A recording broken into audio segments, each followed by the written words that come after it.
You know, there's a reason David cried out, "Cast me not away from your presence. Take not your Holy Spirit from me." It wasn't just a poetic line. David had tasted something so real. It transformed him from a young shepherd to a giant slayer, a king after God's own heart.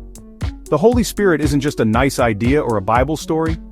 He's the breath in your lungs, the wisdom in your choices, the courage when fear knocks.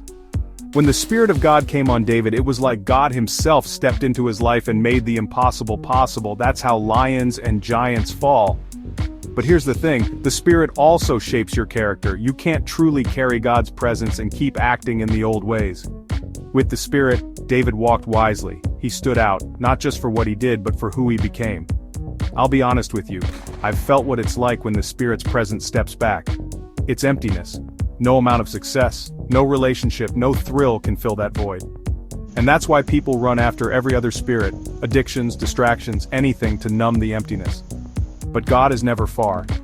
If you seek Him with your whole heart, He'll draw near. The Holy Spirit is willing to make His home in you, to fill you up and walk with you every single day. So I pray this, "Oh Lord, don't cast me away. Don't take your Holy Spirit from me. Because with Him, I have everything." Hallelujah. Remember this, God is on your side.